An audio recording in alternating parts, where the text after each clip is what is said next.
આજે તો બોલાવી દીધી પાણીપુરી ખાવામાં બાકાજી કી. તો શું કે મારા કલેજા, તમારું બધાનું સ્વાગત છે મારા એક નવા મિની બ્લોગમાં. આજે આપણે જવાનું છે દુકાને, તો ચાલો આપણે જઈએ. ચાલો. ને પછી આપણે પૂગી ગયા હતા આપણી દુકાને. ને પછી થઈ ગયો તો બપોર, તો પછી જવાનું તો આપણે ઘરે જમવા, તો ચાલો આપણે જઈએ. પછી આપણે પૂગી ગયા હતા આપણી ઘરે, ને ત્યાં થોડીક વારમાં થઈ ગયું તો જમવાનું, તો ચાલો આપણે હવે જમી લઈએ. ને જમીને પછી આપણે નીકળી ગયા હતા પાછા આપણે દુકાન બાજુ, તો ચાલો જઈએ આપણે દુકાને. ને પછી આપણે પૂગી ગયા હતા આપણી દુકાને.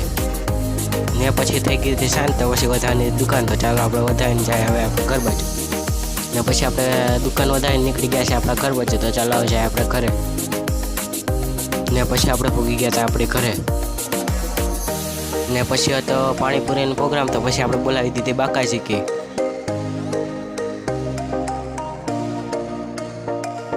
ને પછી પાણીપુરી ખાધી એવી ખાધી કે પછી આખી ડીશ જ સાફ થઈ ગયો મિત્રો. તો હવે આપણે મળીએ નેક્સ્ટ બ્લોગમાં. તમને મારો બ્લોગ સારો લાગ્યો તો ફોલો કરતા જજો.